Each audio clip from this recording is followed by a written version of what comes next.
What's going on, everybody? Welcome back to Dynasty Underdog. Billy Beeman here. Got Jake Kornblum with me and Uriah Dawkins. Not on video. He's on the mic. He's on the mic. What's going on, guys? Good to see you. Good to have everybody back together again. Or good not to see you, I guess I should say. But yeah, how you doing, Uriah? Start with you. Just happy to be here. Having a little camera issue, but that's okay. We'll persist. Yeah, we'll power through it. What about you, Jake? How you doing, man? I'm doing all right. It's been a weird week. The Giants fired Brian Dable, and I sit here just trying to think about what are we doing as an organization. We're keeping our GM. What does that mean for our franchise, quote unquote, franchise quarterback? I don't know. How are you doing, Billy? Better than you, it sounds. My team is humming. I got Drake May at the helm. It's great over here, and I'll just try to ride this high because I know at some point it doesn't always last. Fade away soon, I'm sure. But we're doing better than Travis Hunter, that's for sure, and that's going to be our first quick topic here. Travis Hunter out for this season, knee injury. Sounded like it was an LCL surgery. Yes. I don't know if there's anything super actionable here. We talked about it last week about there being a buy low period. That window is going to be widened quite a bit. But other than that, is there anything actionable here in terms of like Jacoby Myers or Brian Thomas or Parker Washington for that matter? He's certainly come on strong. Any thoughts on that, crew? Jake? Sure. Sorry. It's weird not getting the physical cues from Uriah. I know. We're gonna go Jake and then Uriah this episode just because of that. Just so that's really helpful. I appreciate the perceived order for the rest of the show. I think this is definitely, if you have Parker Washington, this gives you a little bit more of an off ramp than you probably thought that there might have been. A nice little touchdown this past weekend, a nice little special teams touchdown. So if you're playing in leagues with return yards, that was probably also really nice. But I think like the biggest thing here is really just if you are a Travis Hunter holder, to not get too off your skis and be concerned about his value because of this injury. If you are trying to go acquire, I think this is another prime time, as maybe people will consider him fragile or have perceived injury issues now moving forward because of a potential ligament problem like that. I think those are types of things that you take advantage of in the market. What about you, Uriah? Yeah, pretty much the same thing. It's you already, if you're holding Travis Hunter, you've probably already invested quite a bit in him. So it'd be really, really silly to try to get off that now. Just it is what it is. I think probably expectation. When he comes back, it looks like all the quote unquote Twitter docs think that he should be available week 1 next year, which is sweet because it's just the LCL. But I think in a way this might be good. If the teams are looking at whether or not playing them both ways has negatively impacted his health in any way, maybe we'll actually get some more clarity next year at what he's actually going to be doing. So that's all speculation, but like that's what I'm thinking. I'm like, well, hey, maybe next year we'll know for sure. So that's an interesting perspective on it. Definitely hadn't really thought about it like that they might utilize him in the more high priority position, right? Yeah. And so, or that they just may give more clarity on like, we're going to use this guy in this way or that way. But yeah, I'm with Jake for sure. I think that this is going to be a time that I'm going to actively try to, almost in an aggressive way over the next couple of months here, try to find a way into Travis Hunter, just because I know that these periods you can take advantage of them and the value is going to bounce back, whether we really believe in the player or not. And so I think those are just good bets to make. And so we've seen this story quite a few times. And again, it's the LCL. It's not like he tore his Achilles, not even the ACL, even though the LCL is important, don't get me wrong. But I think that, I think bounce back is almost inevitable there. Okay, let's move on. We have the Dobbins injury, a foot injury. Not great from a guy who has had, 2 Achilles tears now in his career. which is still amazing that he's playing that, as well as he has up until this point. So, shout out to him. But yeah, another foot injury, which is pretty concerning, potentially going on IR. So I'm just wondering what we think about the impact here for a guy like RJ Harvey. I've seen some people say maybe not much will change. And, in my mind, does that mean, Tyler Bidet, or maybe they bring up Jaleel McLaughlin? Like, is there anybody else we want to, consider? Because I have seen, like, in, the 25-30 man dynasty leagues, like I've seen those guys on waivers, and so if they're going to be any kind of involved, those are valuable assets. So just something that I've been thinking about. Jake, do you think any one of those guys I mentioned is going to be worthwhile, or do you think that this is going to be a big opportunity for Harvey where he's going to get most of the carries? Yeah, I think this is exactly those opportunities where you just want to get into whatever is left in those running back rooms. I think Sean Payton is very much a guy you can't necessarily trust with draft capital or even perceived coach speak in the past. Like, he's just going to literally go off of whatever the hot hand is. And, I just don't really know what we can't really predict what's going to happen there. So I'd rather just get into everything that's available. And if it's free right now, then get into it. I'll be honest, I already put in all my waiver requests as soon as Dolphins went down. So I still have them in since Thursday night, basically. So yeah, I'm very much actionable there. So if there's a Jaleel McLaughlin or Tyler Bidet available anywhere, I've already put in some type of waiver bid for him. What about you, Uriah? Oh, fair. Yeah, no, I agree at all. I mean, I do believe, I think that Harvey, it's going to be a split. Harvey's going to have probably a higher percentage of carries than any of these other guys, but definitely if Bidet or McLaughlin are out there, yeah, absolutely at your roster. Just as Jake was saying, if they're free, why not? If they're free, they're for me. Yeah, I honestly I dropped Jaleel in one league like a couple weeks ago because it was just like I needed to do something. I'm just like, I knew this was gonna happen too. That's why I held on to him for so long. I'm like, there's gotta be a time eventually. And this might not even be it, because it seems like maybe just Sean Payton hates him.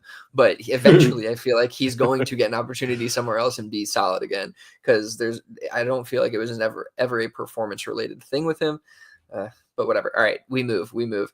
That said, we have in the comments here, Matthew Wiggins traded Scatabo for Adams. Thanks to y'all. I don't remember that exact conversation, but I'm happy it worked out. Okay. I think that might have been in reference to basically like selling high off of like Scatabo. Yeah, just Scatabo was the name that we were talking about because of the injury. But in that conversation, it was like someone received 2 firsts for Scatabo, and then we had a larger conversation about running back draft capital and that conversation. I'm assuming that that's the conversation, but I don't remember or know exactly. I do recall that one though. Yeah. Yes, I do remember that one. Okay, cool. So moving on here, I'll throw it to Jake in a second. Trade deadline hula hoop, the power dynamic of who sends the trade. What do you got here for us? Yeah, so this is a really interesting one. Shout out to Drew Davenport on Twitter or X at Drew Davenport FF. He posted a tweet that I'll read a little bit into, but basically got the mojo going. We're inching closer to some leagues that have trade deadlines. All of our D listener leagues do not. Shout out to leagues with no trade deadlines, but trade deadlines are very much a thing. They very much are strategical. They are impacting the way in which your leagues are moving, their dynamics, when trades are going to occur. This is the rush, right? Like usually around week 12 is going to be a huge influx. We're even seeing it in our leagues, in our DU listener leagues, where we have a ton of trades. And so as more and more trades are coming into your leagues or actually happening, I wanted to talk a little bit more about what power dynamics look like in trade discussions. And in Drew Davenport's situation, I'm just going to do a too long don't read because it was a bit lengthy. He was having negotiations with another individual. They came to an agreement on an offer that the other individual proposed verbally, not actually in Sleeper or on MFL. They just said, hey, X player for Y assets deal. And Drew was like, yeah, it sounds good. Guy says, hey, can you send me the offer? I'll accept. Drew sends the offer over to the other manager, never accepts, ends up balking, says, hey, you know what? I don't think the value makes sense for my team. Drew's upset that there was a verbal agreement on the trade and that the other manager proposed. So just to open up the conversation, let's just talk a little bit about what this process looks like. And the reason I called it hula hooping is it's like this idea of you're jumping into the hula hoop to participate in the game, and then you jump out whenever you want because you no longer have basically the means to have to do so. You kind of give away or take away the autonomy from the other person because you make them send the offer. And so I wanted to ask both of you, like, what are your thoughts about that? So Uriah, you just start off with kind of like high level thoughts.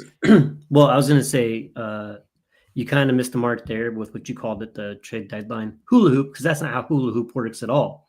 You could have called it double dutch, and that would have just really hit the mark there. Double dutch is literally jumping in and then jumping out.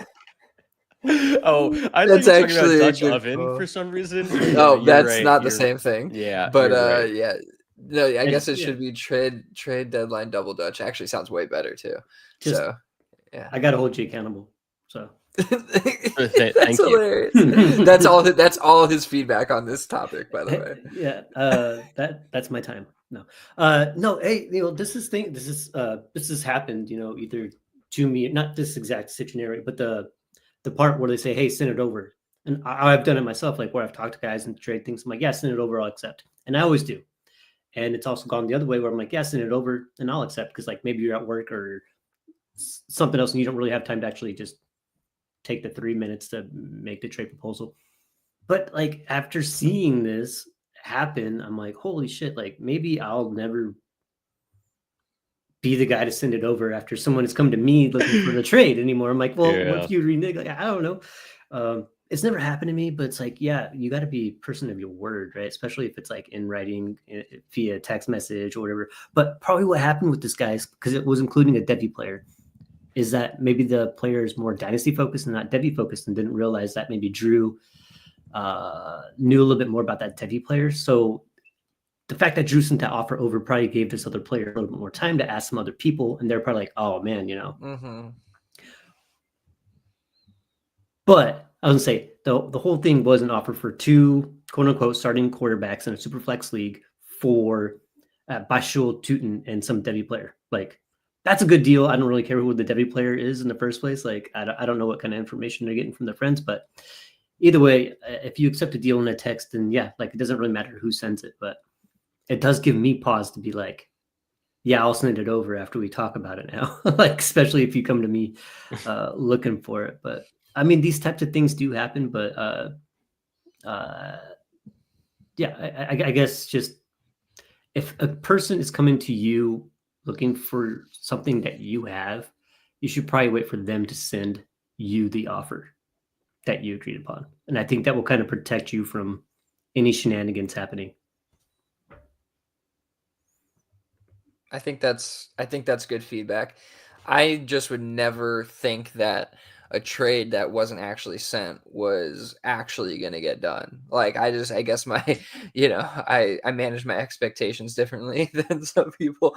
And what I generally don't take people for what they say, especially in a game. Like it's a game and we're all making negotiations. It's very possible somebody just sent him a way better offer. And he's like, dude, there's no way I can do what you just sent me when this person sent me this, and so that can totally happen.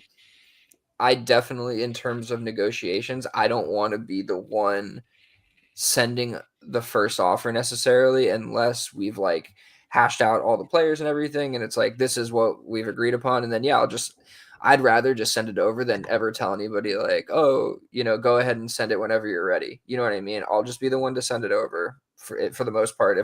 If we're like, get to that point.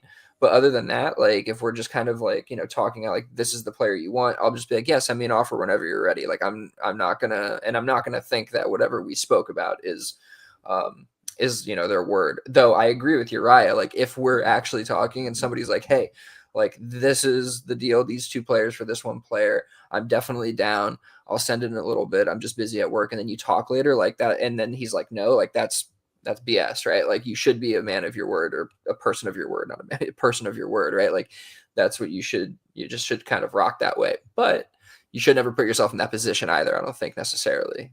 So try to avoid that. Yeah, that's a good point.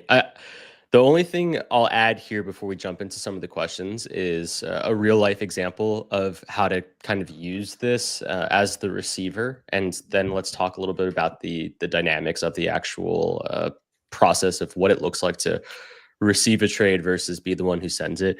So in a keeper league, it's a home league of mine, I had 2 negotiations going at the same time. And this can be used also in Dynasty as well. We've talked a lot about this, about hiding basically your hand from the rest of the league. So if you have a particular move, let's say you're a middling team, and that move looks like it's going to push your team into a rebuild, you might want to hold back on having the opportunity of that trade go through and the rest of the league see it before. So what would you do? I think a great time for doing something like this would be to say to the other person, hey, can you send it to me? Hey, I'm busy, whatever it is. So if you have a second negotiation happening, you can basically accept both of those offers at the same time, so that when they're finally hitting the league, your perceived value has now changed pretty drastically. So that's what happened in that keeper league for all benefits to me and my trade partners. I was very honest. I was just like, hey, just a heads up, like I'm in multiple negotiations right now. It'd be awesome if you could send that to me. And I was very frank. Like I was just like, here's what's going down. I'm not going to tell you exactly what players are going to be traded, because what actually ended up happening is the 2 accepted trades, I had to pull one of the assets from one of the already like preconceived accepted trades. And I was like, hey, I'm really sorry, but that asset is going to need to be moved to another team. But what I'll do is I actually ended up giving them an upgrade on that asset. And I was just like, hey, I'll give you technically a better player for keeper because he had better keeper value. And it's a better deal, I think, long-term for your builds, because they were basically, their team was fading out for the rest of the season. So what ended up happening was I get both of those offers in, and then I end up accepting both of them. And then the league, fucking freaks out. It's just like, oh my God, what the, like, how did he get both those deals done at the same time? Like that kind of mentality. And I think that's a really great way to play that game of, hey, you send me the offer, so that I can now control kind of my timing of when I accept this offer. But I'll never tell someone to send me the offer and then be like, oh yeah, fuck you. Like I'm just not going to accept it. So that's interesting. Let's talk a little bit about the dynamics, right? Because I think the dynamics are really interesting. I just talked a little bit about how the dynamics can actually like drastically shift the way in which you negotiate too. So what are the benefits to being the receiver of the trade? And by receiver, I mean like not necessarily in the verbal communication, but physically to receive the trade on MFL or on Sleeper. Like, do you ask others to send a verbal agreement to you? Have you ever done that? And like, why have you done that? I think Uriah already said that he has done that in the past, just because of probably like scheduling stuff. Was there any strategic element to it as well? Well, no, like I said before, if I got a deal done via text message, either on the platform or not on the platform, whatever, and I'm just not able to scratch out the time to just send it real quick, I tell the other person to send it, and then I accept. I've never actually used that as a way to be like, well, hey, I got something else going on. Like I have this offer in the box, like kind of like you're trying to date 2 girls and like you got a date lined up with Ashley on Thursday, but you really want to go out with Samantha on Friday, but she hasn't said yes yet. I'm not going to do that to Ashley. I'm either going to go all in on Samantha or just take Ashley out. That's good. Amazing. That's amazing. Yeah, that's really well done. Yeah. I don't know. For me, like, I think the more that you talk about it, I feel like the advantage is more so in perception that you can create, really, right? Whether it's timing or whether it's like you aren't the person out there trying to, sending offers. You're the one who just received something and accepted it, right? Like there can be advantages to those depending on what your build is or what you're like, what you're trying to get done in the league. So I think that that's probably where I would go with it, and it would just depend on the actual league and situation and team build, like what I'm trying to get done. I think is kind of how you try to utilize that. I haven't really though, so I mean, it's something that I think that now that you've said it, and especially if you're working multiple deals, you can definitely like, if you can get both accepted quickly like that, you can definitely make people think certain things in the league, of course. And again, like I just said, depending on like, you can kind of mask what you're trying to do if you're not, the other person's not the one accepting the offer from you, especially if it's, if it's an asset you're not trying, or if you're not even just an asset, if your build is something that you're not trying to kind of let the league know about, right? Like what you're trying to do. So yeah, that's how I would approach it as the receiver. Yeah, no, I think that's awesome. And shout out to Ricky S. He just provided the next point I was actually going to make. I think this is really, really sharp. So, Ricky S says, I've definitely coordinated trades being lined up to have them accepted in a particular order to not ruin the player valuations going on in one of the other deals. And I think this is really, really, really on the nose. So when we talk about micro markets and how they impact one another, we're really talking about what are going to be the valuations of players within your specific league, right? And as each trade occurs, the micro markets are going to continue to shift within the league itself. And I think like, for me, I am trying to be as perceptive as possible to how I am impacting the micro market as much as possible, so that when a trade occurs, I can hopefully take advantage of it if I am making a move. Because I'm almost never making a move in isolation. I'm always trying to make some type of like trickle down effect into whatever my build is going, whether it's into contend or back into rebuild or middling, whatever I'm trying to do. It's somewhere in between of that, right? And so, funny enough, I'll just use this as an example. I did this in DU2 this week, and we saw myself trade AJ Brown. I traded AJ Brown probably right at around market value, maybe a little bit under. I don't really know, but I sold him for a mid 26 first and a fourth. And then I took that trade and used that asset and then traded on top of that 26 first with a third and a 28 first to get into CD Lamb from Uriah. And I think like that negotiation happened through the lens, or at least my awareness of what was kind of happening with CD Lamb, right? So Uriah and I had a quick conversation about CD Lamb. Basically, I had sent over an offer prior, and he was just like, "No." I was like, "Cool, thank you. I'll take that feedback and move along." And then, funny enough, I also spoke with Big Woy, who was letting me know that he was actively shopping the market before he accepted the AJ Brown deal. Once I knew that, I knew how to kind of like maneuver through the market to try and get into the asset that I really wanted to. So like being able to determine the values of other players to then impact the value of the player that you're going after, I think is also really important. So making a deal happen beforehand to give AJ Brown potentially a little bit more value in our micro market than maybe in some other leagues where he's going for a late first or maybe even less than that, because I've seen it on Dynasty Daddy, giving him a little bit propped up value, making that first look probably more value than it may or may not be. I can't tell you what it's going to actually equate to. It could be the 105 for all I know. And turning it into CD Lamb felt like a good process, just like overall. And I think that's kind of how you can benefit being both the sender and receiver of trades. The last thing I'll put out there, and this was something that has been done in our leagues in the past. This individual doesn't happen to play in our leagues anymore.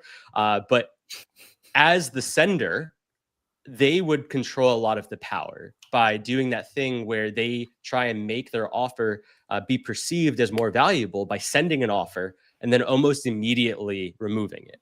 And the idea there as the sender is that you're showing that you have, quote unquote, sent a weakness, this quote unquote fair offer or offer that you feel maybe insecure about. And therefore you take it away from the other person to be like, oh shit, my bad. This is actually greater than my perceived value of my asset. And I don't necessarily definitely discussed that before, because we discussed that before. I think about that person. Yeah. Yeah, and I don't agree with it. All I'm saying is that I do think that there is also some power at hand of also being the sender of the trade, because I don't want it to make it look like I'm only going to talk through or benefit being the receiver because you can control the timing and you control, the market valuations. I do think that there's other aspects to this that should be understood and that we don't necessarily always have control over. You're right. Any other comments on this? No, it's pretty good. I just wanted to say I do that actually kind of often, not on purpose though, not for the reason of deceiving anybody, but like I do send offers and then revoke them because I legitimately think that they are. I'm like, why am I sending this? This is overpriced or whatever. You know what I mean? But I do. So inevitably, like if somebody is doing that to me, I would think that that's also what they think. You know what I mean? That and so you can use that to your point. If you're doing and like if you don't do it at an obnoxious rate, like you can use it to your advantage for sure. If you're like, okay, this is a specific situation, I need to kind of create some, I need to light a fire here. Like then you can probably do that. But like, yeah, I mean, there's a lot of advantages I think to being the sender or receiver for sure. All right, I will add one thing. It has to do with it's adjacent to the sending an offer over and then pulling it back, as Jake was saying. But like if you use that market price board where you use the nicknames in a certain league and you put it out there with certain prices, maybe you get a deal done, maybe you don't get a deal done. But if you almost immediately or within a few hours go back and erase those prices, it tends to do the same thing. Yep. Yeah, it's a really good point. And funny enough, it aligns well. The Laughing Lizard in chat, also known as Matthew Wiggins, he brought up, how about the auto trade block non-trade? So when a person posts on the auto trade block, then when you send an offer that matches what they were asking for, then they counter with a higher price or just straight up reject. Like, holy fuck, man. like that's a great way to ruin the whole purpose of putting up the auto trade block, right? Like the whole idea there is that you're almost buying goodwill in a way. Like that's the way I see it, is like you're buying goodwill with everyone to say, hey, these are my values. Like I'm giving you the values to whatever these players, maybe they're high-end players, maybe they're, assets that no one wants, right? Like I always tend to do that. I'll put like fucking Kendrick Bourne out there for 2/4 and people are like, you want to take my fist and shove it up your ass? And I'm like, oh no, I'm good. I'm good. Thanks. But I think that's kind of the process that doesn't get talked about enough. And there are too many people that do that. I think once you post on the auto trade block that you're going to accept it, or the market price board that you're going to like put out that value, that has to be accepted in my mind. And so the couple of times that it's happened to me where I've stated a value incorrectly, I've eaten it. Like I did something this offseason where I said any first for a fucking stupid package. It ended up working out in my favor somehow. I don't really know how, but I think it was Joe Mixon and David Montgomery. I said, add them up together, send me any first. And I really meant a 26 or 27 first. I think it was Big Boy sent me over a 28 first. And I was just like, dude, fuck. Do you mind just like throwing on a fourth? Like, I will literally just accept if you do that. And he did. And you know what? I think that was like really admirable of him. And I think it like just also helped both of us out, because he was just like, you know what? Like, I understand that was pretty much of a fuck up. And also on your part, like, respect for accepting that and just like throwing on like a shitty asset like a fourth. That's how I think you have to do it if you mess up as the person who's posting. Billy, go ahead. No, I don't know if I was going to say anything other than, maybe just that happened with Josh once, where I had put something that like, I was like, I don't know, he sent it to me and I was like, and he was like, well, you shouldn't have put it out there. And I was like, you're right. I was like, you're fucking right. So I just ate it. But yeah, you got to do that. You just got to, stand on business sometimes in this game. Yeah, some of those small losses, they hurt in the interim, but really it's just better to maintain good relationships with your league mates instead of trying to do them over off of, either poor business on your part because you didn't value your own assets properly on those tools like a auto trade block or a market price board, and you just got to eat it. But I think that was a really good conversation. I do know that this is trade deadline time. Weird shit's going to happen. People are going to pull out all the stops to try and take advantage of you. Like Ricky S said, about 3-4 years ago, people were doing the send and rescind strategy all of the time, to the point where it's probably just nauseating to receive. You probably didn't even know whether or not you were actually receiving the offer or not, because you'd go on to Sleeper or our MFL and it'd be like revoked. You're like, oh, okay, cool, thanks. That being said, though, as commissioners and as league mates, this is also a time of year where people are doing some weird shit. And so I have a game for us. We don't really play a lot of games on this show. I don't know why, but we probably should try and be a little more creative. I have what I call Is It Collusion, the game show. So I have 2 instances. Bring them to the floor. We'll go through them each. Just state whether or not you think it's collusion or not, and why. The first one, it's a text message. Yo, if I lose this week, I'll give you Puka for Drake London straight up. But if I win, you give me Kyron for DeAndre Swift. Yeah. Go ahead, Uriah.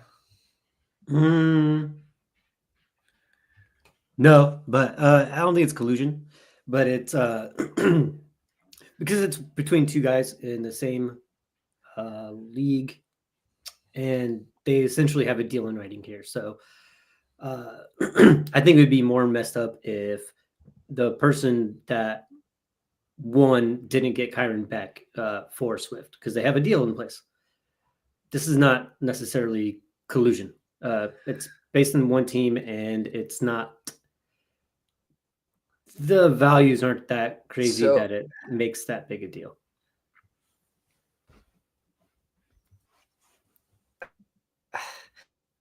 Okay, I don't know if it's technically collusion.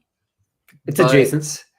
Like, it's a deal that nobody else has access to because but it's a deal that nobody else has access to because of the situation, right? Like, it's like if you lose, then this. It's like not if anybody else loses, it's not like they could get this player. So, like, I don't know. Like, conditional trades are a little tough. Like, I feel like your league has to have it kind of written into the bylaws that those things are allowed. Personally, I'll just say I had somebody ask the same thing actually in a negotiation in one of our leagues, and I was like, and they were just like, if this, then I get this pick. If this, and I'm like, I don't know if that's collusion, but like, I number one, wouldn't want to deal with it. Number two, it just doesn't feel right, and I feel like we'd have to have that written into like the bylaws that it's allowed. So it's, I guess, not technically, but it's teetering pretty close on the edge for me where I don't really think we should allow it. Yeah, that's interesting. I guess to push back on that, like, what would be the reason to state like why it shouldn't be allowed? Like, what is the negative occurrence that happens here within conditional trades that can be taken advantage of? It could be. You can't see my face, but I'm gonna hop in real quick. It just could be that what Billy was saying. The Kyron owner in the situation would have a whole week where, or a few days at least, where he's not able to accept an offer for Kyron.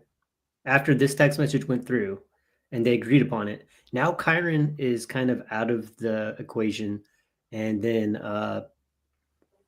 London also would be out of the equation just based on a win or loss. So it kind of handcuffs the London and Kyron owner to either go against what he agreed upon in his text message, or sticking to what he agreed upon in his text message and then missing out on a better offer. I yield the floor.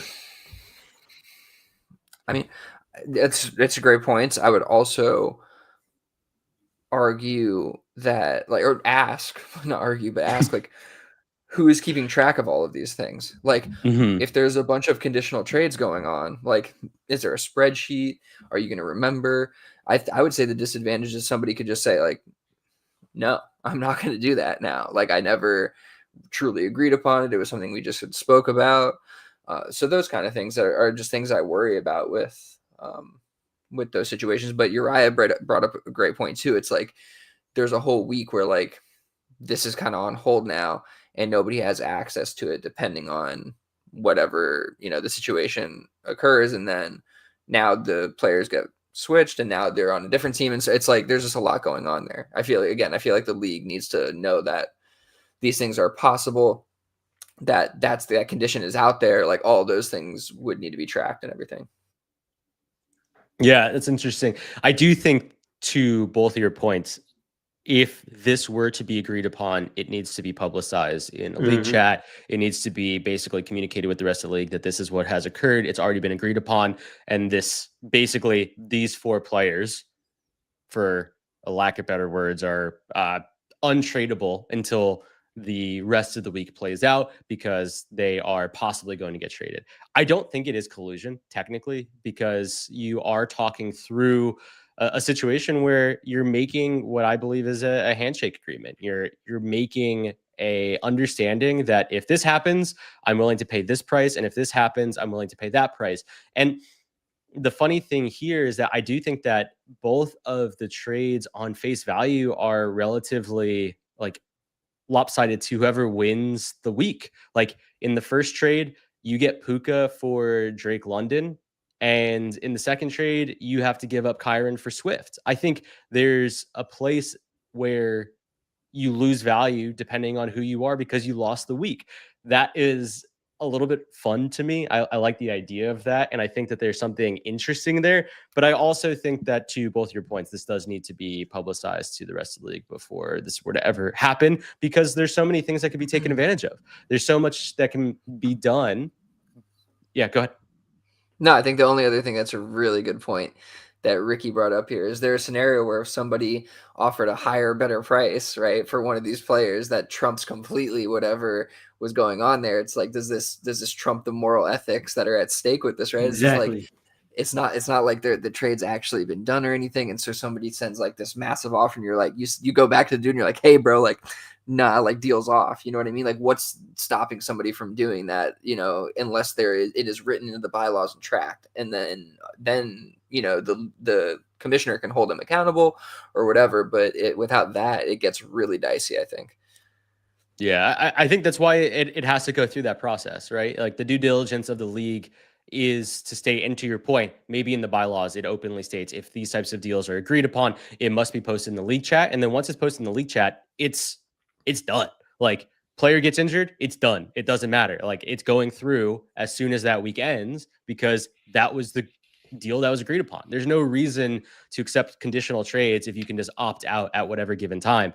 The deal is, in my mind, once posted in the league chat, you're good to go. But I also agree with both of you. I don't think that this is collusion. I just think it's a situation that needs a lot of guardrails to make it ethical and moral for the rest of the league. And if you are willing to accept these types of trades in a league that you're commissioning, you have to be very forthright with that as a commissioner and put that into your bylaws, because this is the type of trade situation that occurs that probably ruins a lot of relationships within the league if you let it happen.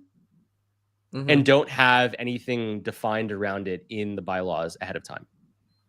Yeah, last thing I'll say is, in console wars, I know that we basically were just like, no, we're not letting this happen, because people were either trying to be like, because we only have 1 year's of picks, they'd be like, oh, can we say like we'll give our next year's first, and we'll give it, and it's like, no, number one. And there was another, I forgot what the other situation was, but another situation of like trying to pass around picks that they didn't have, or whatever it was. And it's like, no, like, whatever you have assets, you can trade those. And if like, because that one was 36 teams. So it's like, we're not going to manage this shit. Like, we're not doing it manually. Like, no chance. You know what I mean? So unless a sleeper or some platform put something in, like, as a commissioner, I don't think I would ever really allow it, because it seems like a headache to me. But I could definitely see a league would be fun with somebody who's really on top of it doing that kind of thing. So, yeah. Sweet. Well, round 2 is It Collusion, the game show. This was a direct message to me that I felt very strongly about as soon as I received it. But is it collusion if you offer to cover the dues needed for a first to help push a trade through if they mention it as a reason for not being able to do the trade? Uriah. I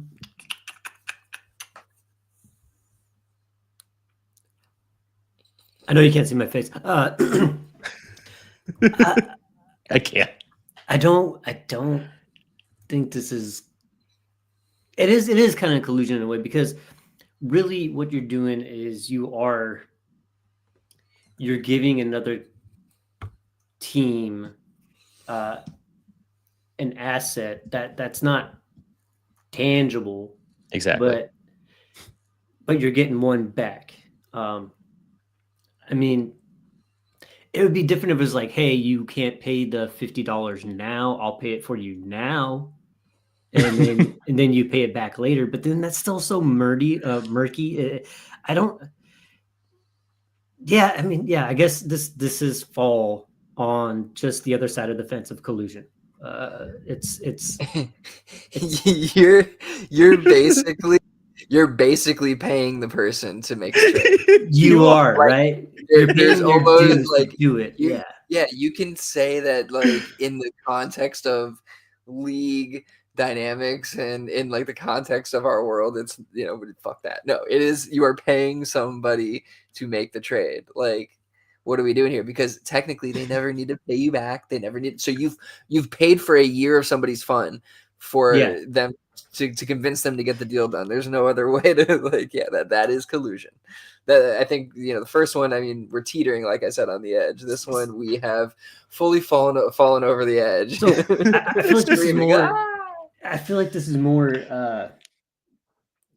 Yeah, so like you're paying for somebody else's year of fun, but when I feel about collusion, and like we don't talk about stuff, it's like you're both doing something to benefit both of your teams, and it's not necessarily a league buy-in is actually helping the other guy's team. It's helping their pocketbook and paying for their fun. It's not quite as black and white as Billy was saying in my mind. I still think it's shady as hell, right? Like that. Don't get me wrong, but it's just that it's absolutely no benefit to anybody but one person's team. Whereas in like, I believe the definition of collusion is where like you're both doing some shady shit to like help each other out, right? It'd be like if I'll pay. Oh shit! It'd be like a cross league type thing. Like, hey, do you want? I'll do this for you if you do this for me, and do you too? That's collusion, right? It's still it's still shady. It's still that shady. Also is collusion. Yeah, that's like literally Yeah, in this situation, you're basically saying, like, and you could be lying in the situation, saying like, "Oh, I can't afford my dues." Like, we're putting that in here as the caveat, right? Like, we're feeling bad for someone for not like being able to play in the league, but like in the grand scheme of things, you're basically saying like, you will pay me money. Like, let's say that money is greater than the amount of the dues. Like, is it then collusion? Like, if you say the league dues are $50 and you pay me $100, then it's collusion, because then we're just talking about like dollar amounts here, and I don't think that's you know what I mean? Like, I think that's and again, just like I think because it's like the league dues, it's like in people's minds, it's like, oh, that's not really like paying the person, but you are paying the person because they would otherwise have to pay that money to play in the league. So like what? Yes, like that's the same. It's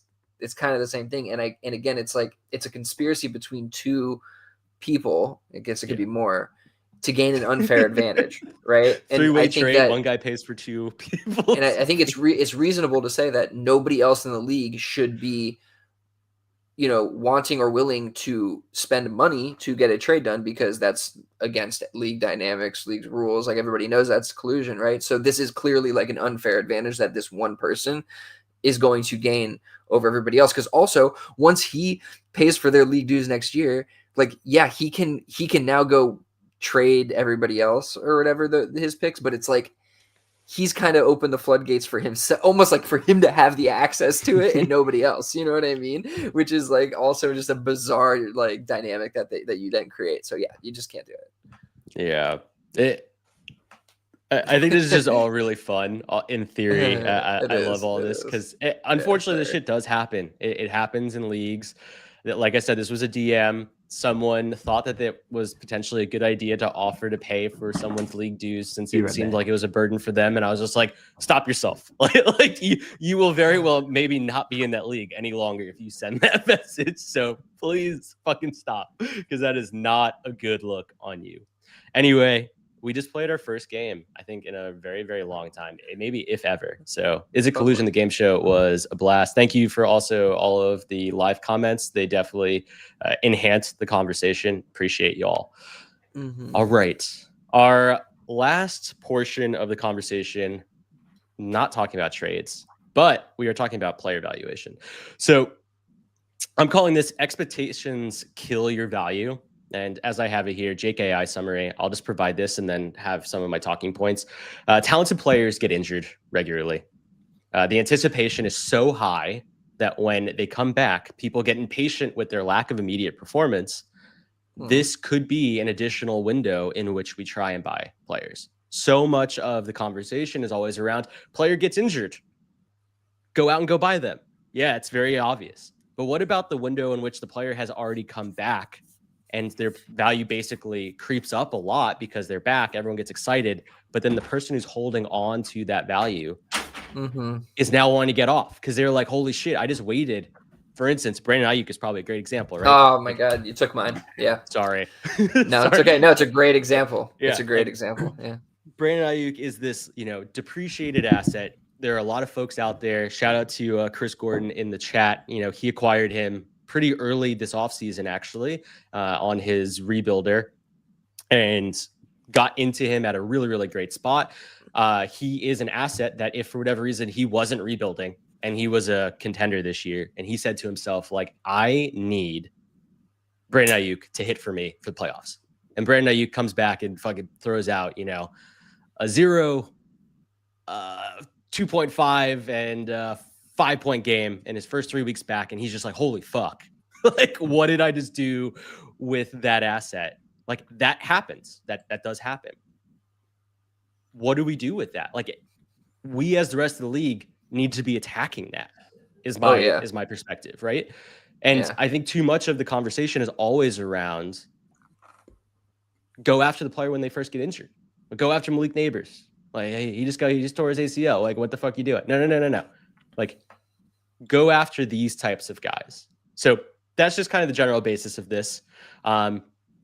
Just wanted to kind of give the floor for the two of you, start talking a little bit about some of the players that we think are good examples of this, or players that have already kind of passed this window. I think George Kittle, for instance, was a great example of this. First couple of weeks, he had a literal donut. Then he had a single point game. And then, of course, he's back. A literal donut. It's glazed or always glazed. But yeah, I think like that's a great example. You could have bought into George Kittle probably after 2 weeks because there's probably a contender out there that was saying, holy shit, I need to get out. So yeah, the floor is yours. Yeah. I mean, Mark Andrews was another one that we saw this happen to, just one in the past. I think that's kind of come to, back the other way. Obviously not the same as he was in his younger years, but still very productive compared to what, I think people saw coming back from the car accident and all that other stuff he had going on. But just a couple other ones before we get into some of these other guys. I think, Amari and Hampton could be one of those guys that, on the higher end of this, like obviously Brandon Ayuk is much easier to get into than Hampton, but Hampton could certainly come back and not be great. And his value, take a little bit of a hit, but I think better one for this that I was thinking of was Jaden Reed, who I think, he has that, like the foot injury. He had what else did he have? Was it the shoulder or he had 2 injuries, right? It was 2 injuries.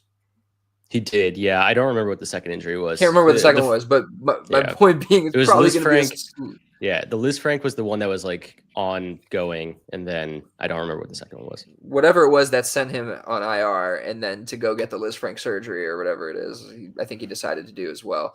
So anyway, point being is that he's probably like those kind of things like are usually slower returns.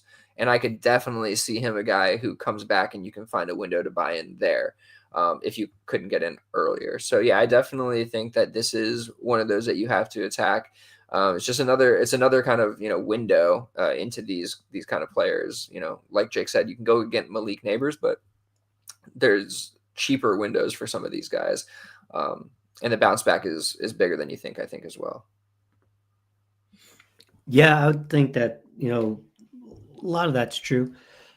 I think probably caveat to a lot of this. So I'm thinking about Joe Mixon. Like, is he actually a guy, or is he passed? He's passed. We don't even know if he has a foot. Like, we don't know what's going on with it, Yeah.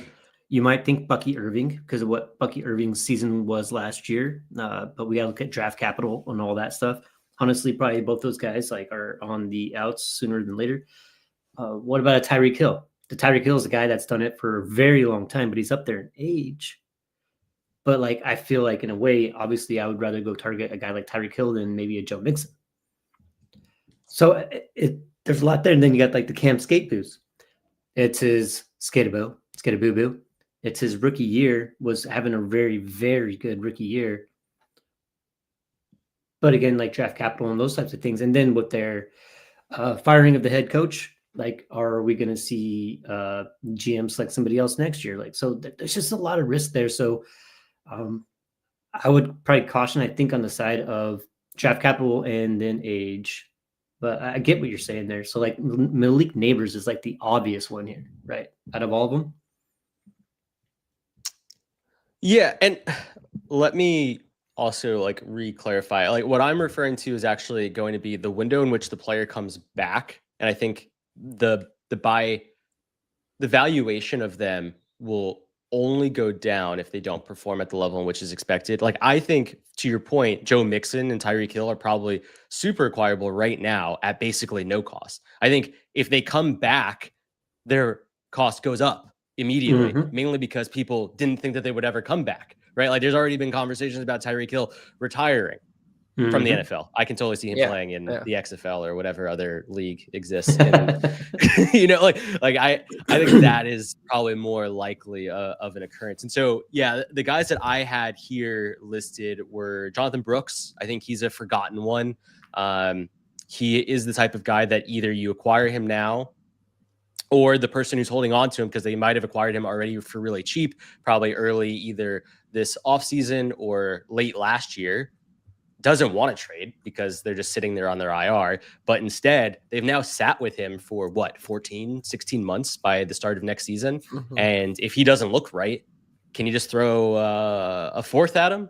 Can you throw, who knows, maybe you could throw a couple of fab at him and you might be able to get into him. Another one would be Calvin Ridley. I think people have basically given up on him, but he's going to be one of those guys that folks probably overspent to get into him this season. And so they're not willing to just give up on him. That situation can easily get better as the Titans hopefully improve into next season, would be the hope. Cam Ward improves, etc. Bucky Irving was also on my list. Shout out. That was a great call out. And then the last one, even though it's not an injury, it would be performance-based. And I do think that we're going to see this with a lot of players that get traded during the season, but Jacoby Myers. I think Jacoby Myers, unfortunately, I think was probably overused more than I think a lot of people expected in week one, including myself. But he did only run 44% of snaps. So just something to be aware of. But even in those 44% snaps, he did have 3 targets, 3 receptions for 41 yards. Just a couple of guys, I think, to just be conscientious of. But I do think if you want to get into Jacoby Myers, the time is now instead of in 3-4 weeks when he's actually performing well. It's actually a great point on Myers. And I just like Rashid Shaheed also. 1 catch. Yes, thank you. 3 yards. It's just I think those highlight really what you're talking about, where it's there's this major performance dip for a clear reason, and there's going to be a lot of panic on that. You need to be the one buying on those, right? And I think Uriah pointed out 2 pretty good things here, which was I think like Tyreek Hill's, Joe Mixon's, like I think like the 30+ type guys, you can kind of probably not wholesale, but kind of eliminate them from this conversation in a way. It's not often that this arc is available for them or that they qualify for this arc any longer. But I think Scadabo is a great one where it's like most people saw his value go to like a first, right? And they're like, I don't really want to get out for that much less. But then when he comes back and potentially has a down week or two, they get super scared. They're like, oh shit, now I just got to get out. And now you get him for, you know, a second or a couple thirds or whatever. And then the bounce back to a second plus or a second or 2 seconds is it's really probable almost, you know, it's not the most likely, but it's probable that you're going to get back there. And so those are the kind of bets I think you want to look out for. And I do think that there's that threshold, like Uriah was saying, where it's like age draft capital related, like for sure. If you're like, you know, if you're 28, 29, no DC, like, yeah, you might not just like be in this conversation at all. If you're Tyreek and you're older, and like Jake said, you're just a miracle to come back. Like, get him for a fourth now. Like, there's no point in waiting for him to so there, you know, it depends on the scale of value where they're at. But I think, you know, there's just some really good points that came up in that conversation. Yeah, and shout out to chat as well. There's some. Sorry, I was about to do that too. Yeah, no, you nailed it. I was just going to say, yeah, they have some really solid shout outs here. We got Brian Thomas Jr. Yeah. I think that's a good one. Chris Godwin, definitely a good one. Xavier Worthy, super interesting. I don't know if it's necessarily injury that's hampering him or just general usage or the fact that his role just doesn't really fit his skill set, but another good shout. Pacheco, awesome shout. I think he might have missed that window and he misses the draft capital aspect that we're referring to here. I think his peak value in Dynasty basically was its peak. Like, he'll never get I back agree, up. unfortunately. Yeah. And it's not because I don't like him as a player. I just don't think that, one, his body's going to work through a lot of this just because of the way that he plays, and two, let's be honest, like, he's talented, but he's bottom of the barrel talented, and he works well in the best offense, one of the best offenses in the NFL. Like, I'm not saying that doesn't take skill. Like, we've seen Bashard Smith fail so far in his limited opportunities. Like, it's not something that just easily comes to people. I'm not saying that, but it's also like, I don't know. I'm not super I don't know excited when 30+ year old Kareem Hunt is outperforming you when you're healthy. Seriously, yeah. That kind of says it all.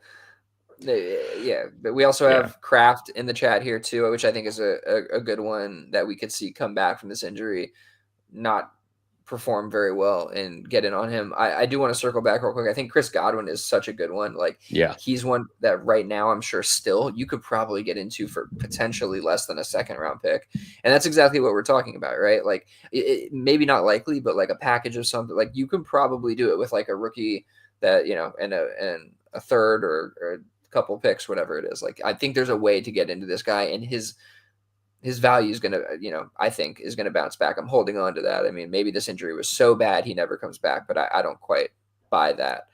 And to your point, yeah, go ahead. I was just going to say, and to your point, I think the optics of Emeka Egbuka performing incredibly well in this offense, and if Chris Godwin were to come back and not perform incredibly well, I think it changes the perception of him as an asset. And so if you can take advantage of that, that's the time to do it. I also liked the Jalen McMillan shout. It is getting to that point where it's like, how many people can Baker throw to? But it's also like, none of them are healthy at the same time, so it doesn't really matter. They could have 8 wide receivers, but only 2 of them are going to be healthy, right? So I think that's Jalen McMillan's another great shout. I think the people who own him currently are most likely going to be his biggest fans, and so waiting until he comes back and potentially underperforms is probably your best time to also go buy. So that's a really, really awesome shout.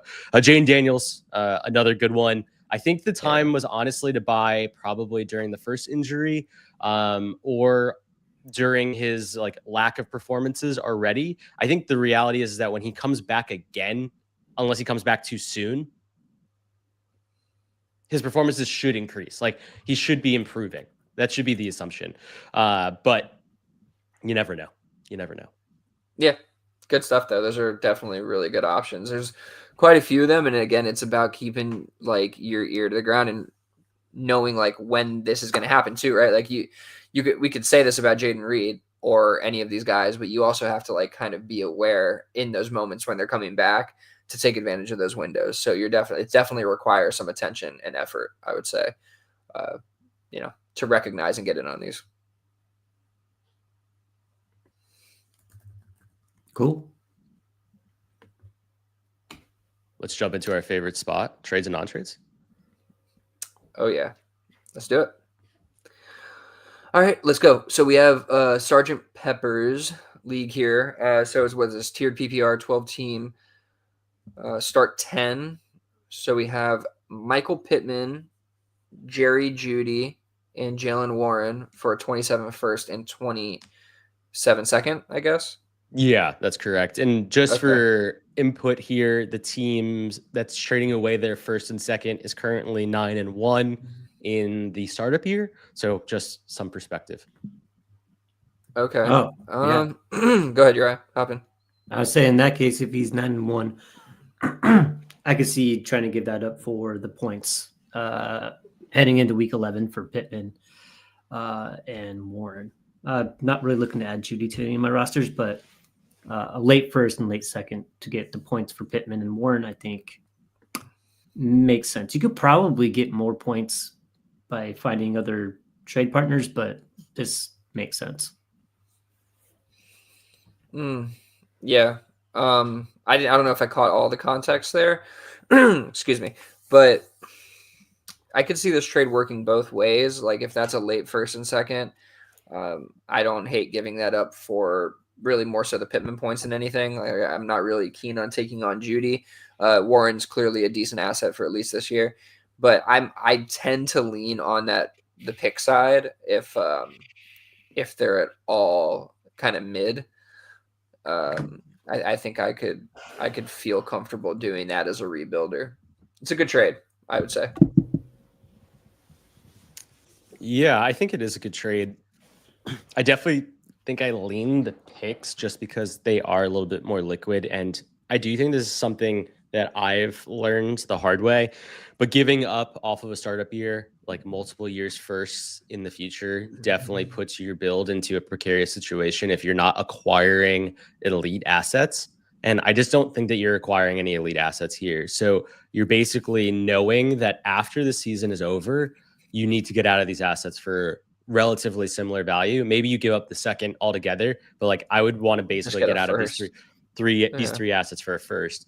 If you can do that, then I think this ends up working out. But if you're planning on going forward with Pittman, Jeudy, and Warren on your roster into 2026, and then hoping to compete with them on your roster, I think this is going to be really challenging. I do think that Michael Pittman you could potentially get out of him for a first between now and like end of season ish. You know what I mean? So if like you see that like, okay, this is not really working out, then you can, I think he'll perform well enough through the rest of the season where you could do that. But I do agree with Jake for the most part. That's why I said I lean the picks mostly here. But I can understand for like a really strong contender getting into those points on that side as like depth and filling in the rest of the roster, trying to optimize for the season. But to Uriah, I think said it. He's like, you could probably get some points elsewhere with those picks if you want to. So it maybe just have been better looking to see what else was out there. Chris in the chat, Alec Pierce taking Pittman's job. He's taking somebody's job, that's for sure. He's playing really well. It seems to me, and not that they're playing the same position necessarily, but coming, excuse me, a little bit more at Josh Downs' expense, strangely enough. So I don't know if that's related to just all of the other targets going everywhere else, but. Can we jump to the DU5 trade? Funny enough, because it was an Alex Pierce trade. Yeah, sure, we can. That is Alex Pierce. This is DU5, and DU5 is also tiered PPR. Mm-hmm. Pretty much the same thing, right? It's the same scoring settings. Yeah. Okay, so Alec Pierce plus a 28 fourth for a 2027 second. I'll be quick. I personally lean the second. I do think Alec Pierce is a good player. I think he'll continue to have some boom games, but I just think we can do more with that second round pick. Yeah, basically, I Uriah, agree. thoughts there? Yeah, I basically agree with that. I could see why, after the points that Alec Pierce is putting up, you would want to do that. But I think that you could probably use that second and get something a little different done. It's good you got a 28th, 4th back, though. Yeah, this feels like a purchase that was done very intentionally. So the team that was acquiring Alex Pierce in the situation is actually a rebuilder. Alex? What I do here? His name is Alex. It's Alec. Or Alec? Yeah. Alec. Yeah, it's Alec. Did I just call him Alex? Mm-hmm. I called him Alex, then I corrected myself, then you called oh. him Alex. So I think it's my fault. Sorry, go ahead. Yeah, you got in my head. This is the problem with these AirPods, man. It's like once someone speaks anything into your ears, it's stuck inside of you. Yeah, I've completely absorbed it. So Alec Pierce, I do think that the team who acquired him, shout out to Chris Gordon in the chat, C Gordo in our league, he is definitely a rebuilder. He has 6 firsts over the next 2 years. He has 8 firsts over the next 3 years.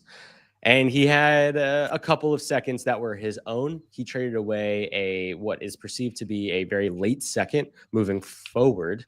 And this just feels like a volition trade, right? Like this feels like I know the situation better than the rest of the market does. And so I'm willing to take kind of the bullet here on the valuation. And I really respect that. Like, I think that that's completely valid. A lot of people don't do this. And these are the picks, or these are not the picks you're looking for. Yeah, basically.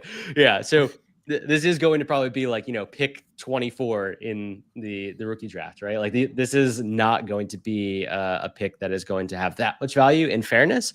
But it is one of those questions, like, could you do more? But I think to Gordo's point, it's like, I think I can. Okay. Cool. Just wanted to spin back real quick. Gordo also said, Warren is good though. Talking about Jalen Warren, are we not giving enough due credit to Jalen Warren? I mean, he has been probably better than people have expected, or is it just kind of that age draft capital thing where we just think he's going to kind of fall away after this year? I think that we need to look at these trades in context as that people are making moves, either hanging it up and moving forward, or setting sail and trying to get to that championship. And so you're going to see a lot of trades like this where you are taking you're going to see a lot of trades where you're getting players that are going to be perceived as lower value 6 weeks from now, 7 weeks from now. And those picks are going to be higher value. But I think there's a way or I think it's necessary to understand that this is what's got to get done for some people to get to a championship. So he's absolutely right. Jalen Warren is good for your point scoring team. So having him and Pittman in the 427 first and second, like I get that probably in 2 months, we're going to want that 27 first and second. And we're not going to want the Michael Pittman. We're not going to want the Jalen Warren, but if we're trying to score points, then I totally agree that there's just some more value to a contending team there for those players. For sure. Okay. Yeah. All right, cool. Keep it pushing here. Hit the YouTube comments real quick. We got to do that. Papa Smurf, DU boys can't even differ Alec from Alex. Come on, man. Yeah, that's true. That's true. Jay in here uses the word volition, but can't get Alec right. Crushing us. Got Matthew Wiggins in here. Kenneth Gainalot is about to steal his Lunchables in reference to Jalen Warren. Listen, I've been waiting for him to steal a single bite out of a Lunchable over the last 2 weeks, and he's not been able to do that at all. So I don't know if that's going to happen here, but yeah, good luck. Okay. All right, let's keep it moving. I'm gonna get bogged down in the goddamn comments, you maniacs. All right, let's keep it pushing here. Okay, this next one's mine, is it not? Yes. Okay, so we have Drake May plus 50 50 WAB fab for 2 early-ish 26 firsts, Caleb Johnson, Parker Washington, and a 26 third. It's a lot of stuff. Yeah. the quarterback. Okay. It's not the 50. It's not the 50 fab that got you. The 50 fab. Who That's added it. that? Can I just ask who the fuck added that to the offer? This person who sent May had it at 25 initially, and I didn't even recognize that it was there. It ended up being 50 at the end. I was like, all right, I'll take it, I guess. Like, why not? Fair enough. Shout out Josh. Josh loves throwing in. I wasn't gonna remove it. You know what I mean? Like, yeah, this is a little free money. I won't say no. I think that's collusion. I think is what we determined earlier. Anyway, moving forward. Yeah, I agree. This is the quarterback. I like the idea of what Josh is trying to do here, but I think you could probably get out of May for even more. I think we saw that in DU5. I got out of May for more than this. And so I think that's what I'd be pushing for. But yeah, I think it's a good acquiring cost. Yeah, he initially had sent 3. He asked for 3 firsts. And I basically was just like, look, if one of these is going to be my first, because it's going to be probably the 103, maybe the 102, it depends. But I bet it's the 103. If I'm giving up that guaranteed pick, like I'm only going to give up 2 of them, and the other one was his. And so I was like, and I told him, I was like, I don't know if I want to give you yours, to be honest with you. But at the end of the day, I was like, yeah, I think this makes sense because like I'm not sure that there's a player in the draft that is going to even come close to May's value in terms of a quarterback. I think it's far stretch for that. And then it's mostly just some skill players that we're not super in love with that are going to kind of be in that spot. So to me, I have 3 other firsts on this roster. So I was like, all right, here's 2 firsts I'm getting rid of, obviously early ones, but I'm getting something that's going to be better than those firsts in my mind ever. The other ones I can fill out my roster with a little bit more. This roster does have JJ McCarthy, Geno Smith, Dak Prescott, now Drake May, and Baker Mayfield, right? So it's technically in the QBX arena, and not quite, but it's in the arena. And so, I think that there's some advantages that I have with this roster as a rebuilder and having those kind of players. I think I can really kind of maneuver around over the coming 24 months here, and hopefully kind of spinning things around a little bit sooner than that. But yeah, that's the idea here. Okay, we can keep it pushing. Keep it pushing. Anything in the comments? Oh my God. Okay. Jesus Christ. Kenny always hits the G spot. Good Lord. Go over to Jake's trade with May and DU5, please. Okay. Do we even have that? Is that a thing we have on here? It happened last week. I think we covered it last week as well. Oh, okay. All right. So here, what's our next one here? I got to go on. Here we go. Okay, so we have AJ Brown. Oh, we talked about this one already. Do we want to talk about it? AJ Brown for a 26 mid first and a 26 fourth. I just talked about the process. We didn't really talk about the value, but you guys can make the call. Yeah, we can briefly talk about it here. I think this, it's a good trade both ways. Personally, it's how I feel about it. I don't know how much more than that you're really going to get out of AJ Brown for between now and the end of his career, to be honest. So that's probably about market value, or basically just sneaking above it maybe. But also AJ Brown over time can definitely return the investment, that you're spending here. So that's how I feel about it. You're right. Yeah, I agree. I got nothing really to add there. Okay. Yeah, that's fair. Good deal. We also, I think, heard about this one as well in our discussions today, but we can talk about the value real quick here. This one was CeeDee Lamb for 26 mid first. This was you two. 28 first and a 26 third. 26 mid first, 28 first, 26 third. Yeah, I mean those are solid assets. The 28 first is pretty far out. 26 mid first is solid, but I just feel like Lamb's value is greater than this, man. Like I was really surprised because I think Uriah gave up Lamb, and I just felt like you would value Lamb higher, just him being a Dallas Cowboy too. So I was a little bit surprised to see this be the return, though it's not bad value. I just feel like you left some meat on the bone here, personally. Yeah, I mean, I won't get too much into it, but yeah, just because he's a Cowboy doesn't. Maybe I do like Dak Prescott like that, but no, I had put this player on the old market price board for 2 firsts, and I received a couple offers, which was like a first and a player maybe someone thought was equivalent to a first that I didn't think was equivalent to a first, and then a very similar offer for another first and a player that they valued as a first that I didn't value as a first. And then I took him off the board. And then I got this offer from Jake about 2 days later, something like that. And it's the 2 first that I'd asked for. And it was I think a 28 third or 27 third. And all I said was, hey, give me the 26 third. And I thought that was kind of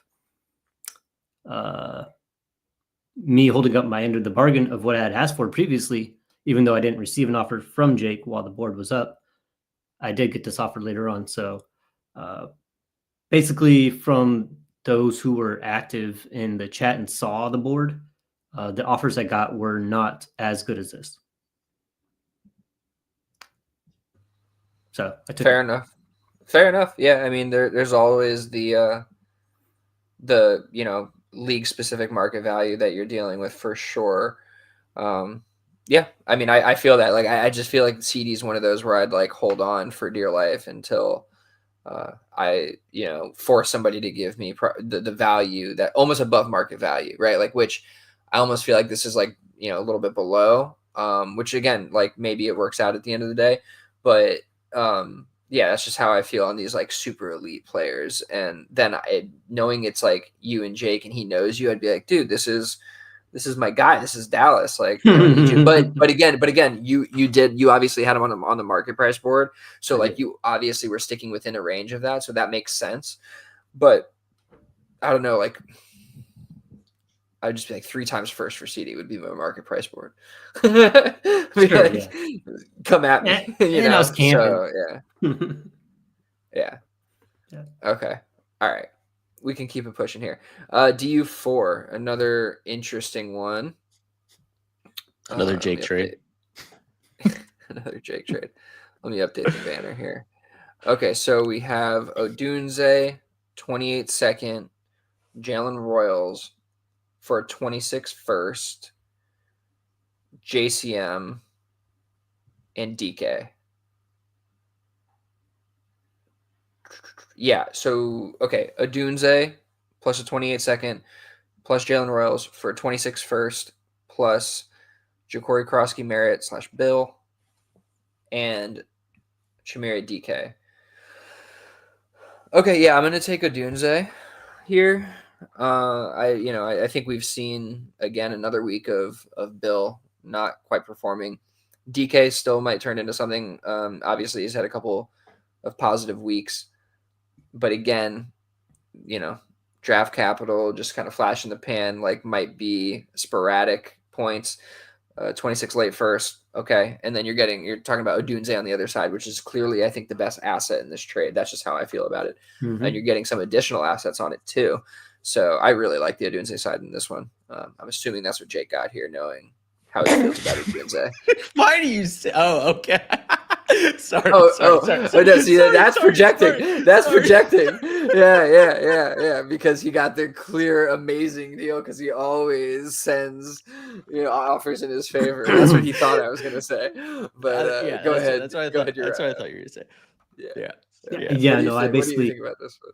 I basically agree with you. Like, I think that DK is like a pipe dream that, like, it's like it's a Dallas Cowboy old saying, the pet cat. Like, you pick a guy that's like an underdog and like you want him to do stuff, but like really he's probably not going to. It's also the same with JCM. Bill didn't cost you anything to acquire him.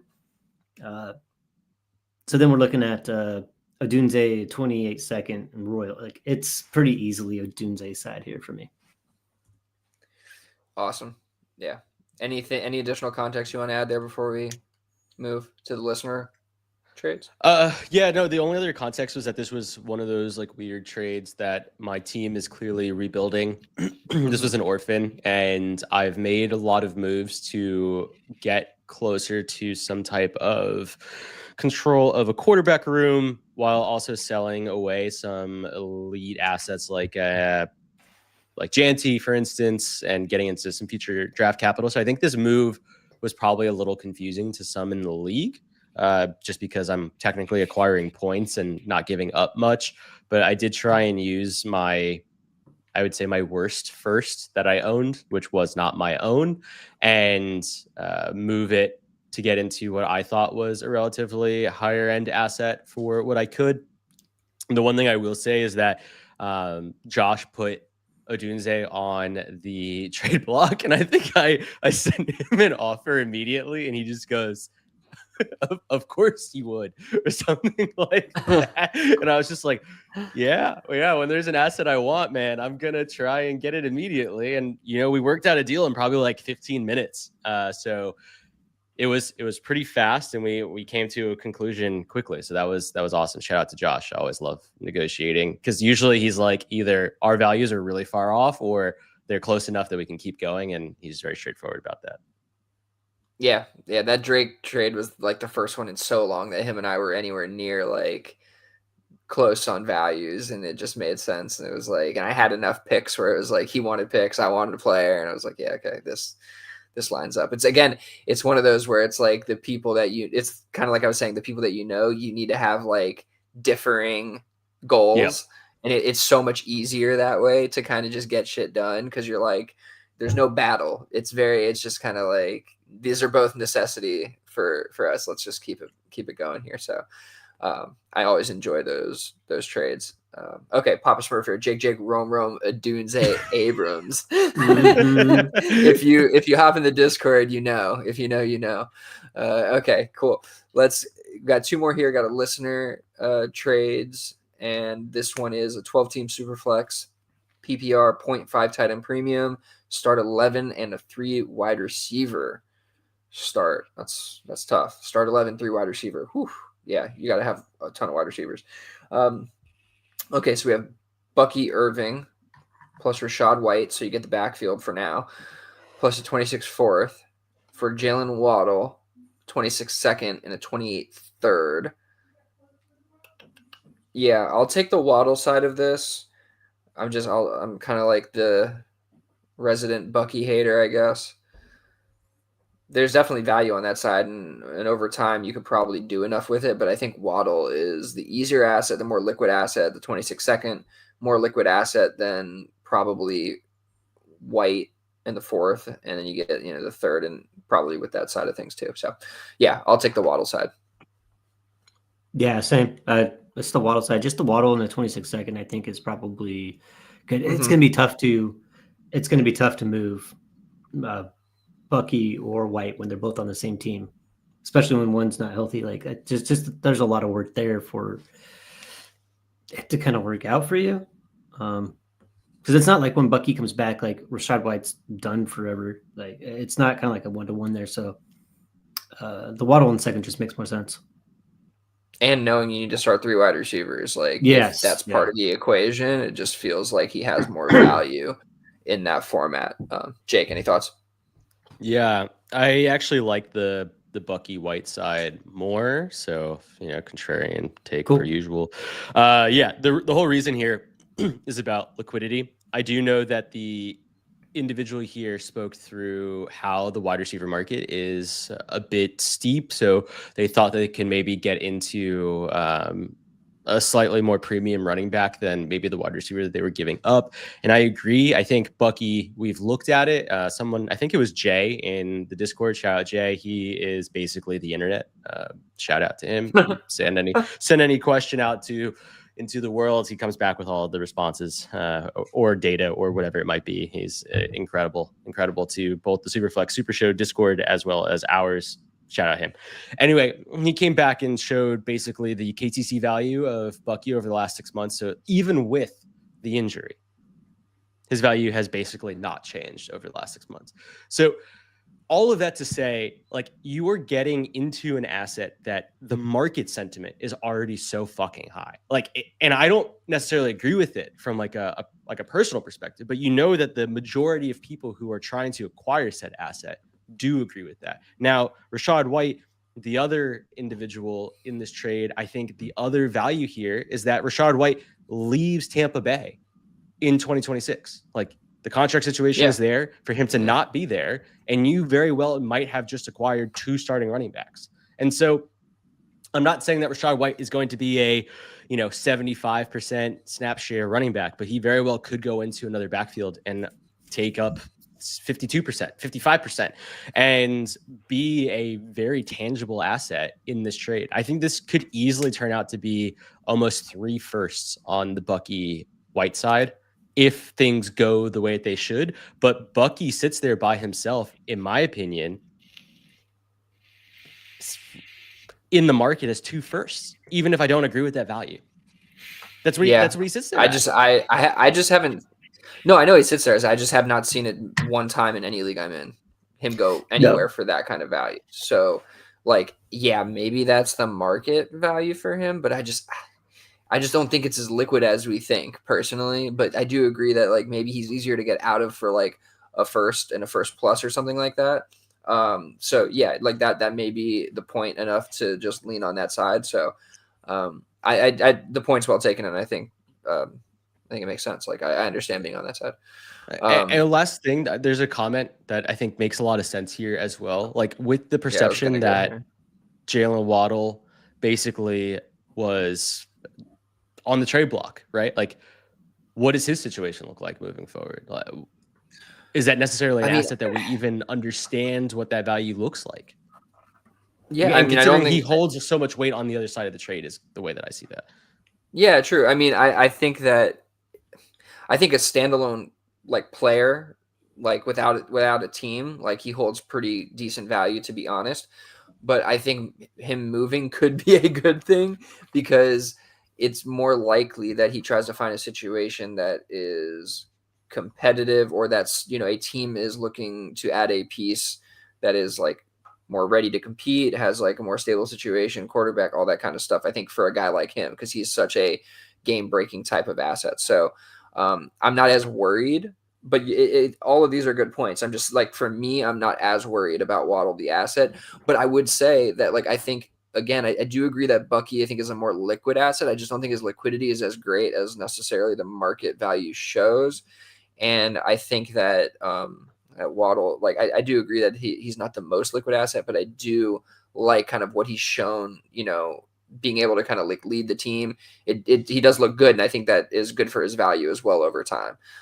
If you're patient, the other side as well could work out. You are, the Rashad White thing is a bet. I don't know if you get a first out of him, but I think the potential to get a second is very, very real with him going to a situation and being more involved. So all good points. Sorry for belaboring that point or those points. A lot of points. Points. Okay, this is a great comment here. Matt, in the comments, you guys are friends? Sounds like collusion. Good job bringing that back around. Love that, full circle. Jay, I was actually thinking this. I'm actually an AI. You must be. Makes sense. Okay, I think that's all we got for the comments. Let's knock out this last trade here. 12-team Superflex PPR 0.5. Tight end premium start 10. QB room is Mahomes, Tua, Gino, Brisket. Let's see what we got here. This trade is Flacco plus Chase Brown for Strange. Excuse me. Oh my goodness. Flacco plus Chase Brown for Strange, 26 second, 27 second, 26 third. I don't like this trade very much. I think it's fine in the sense that I think it kind of goes back to what we talked about earlier. I think that Strange, I mean, really, he was the target leader in that offense before he got hurt. So I think there's some value in getting him while he's still out there injured and hoping that he kind of picks up where he was before. But yeah, in general, I don't like I just don't like the trade. Like, I don't know. But if you're sitting there with Mahomes to a Geno Brisket, Flacco, like, you're gonna want to get rid of Brissett. You're gonna want to get rid of Flacco. So get what you can for those guys. And Geno, to be honest with you. Those are 3 quarterbacks that you might not be able to move in a year. So I could see doing this. Spoiler alert, they acquired Flacco. Oh, don't do that. Yeah. Don't do that. Yeah, I mean, Oh. I don't know if like I care so much about Flacco in this deal. Like, obviously, I mean, yeah, I feel like this is more about Chase Brown. Like, I guess maybe I like Chase Brown more than most. I don't know. I feel like we can get out of Chase Brown for more than this at some point, or yeah, or I don't know. Like, I feel like we can get out for more than this, out of Chase Brown for more than this, or something better. But I guess it's like right on the nose for Brown itself. Flacco's whatever. Like, yeah. Yeah. Like, I if I'm almost doing this, made a I would like to move Flacco as soon as I get him. Obviously, get whatever return that is. But I don't know the seconds. Like, Chase Brown's performing pretty well in this situation. I don't know. I just feel like Chase Brown is better than we give him credit for, and I kind of like him more than the picks here. Yeah. Okay. Yeah, that's interesting. I actually like the Brown Flacco side, weirdly enough, as well. I don't typically agree with Billy, but when it comes to Chase Brown, but I do feel like the way that this trade is positioned does make sense to kind of take advantage of a Chase Brown value renaissance, and it very much is occurring. He scored 26 points, 19 points, and 12 points the week prior. He played 96% of the snaps this past week. That was week 9.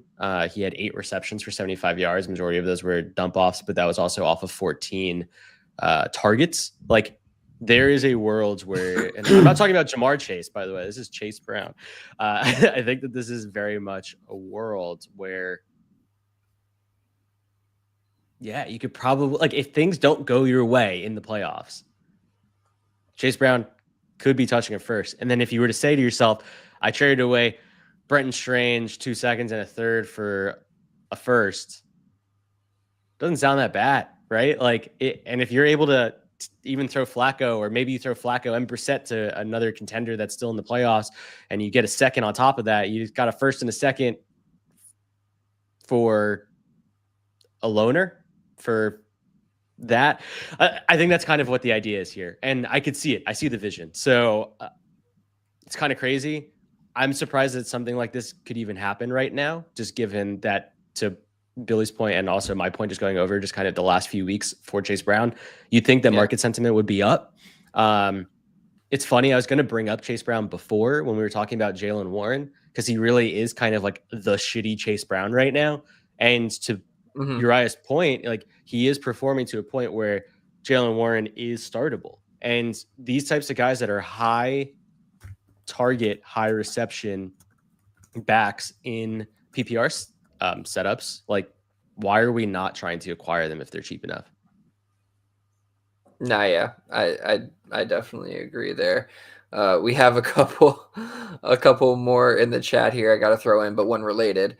I got a 26 first and Sean Tucker for my Chase. Now that's more like it. Now that I can totally get with.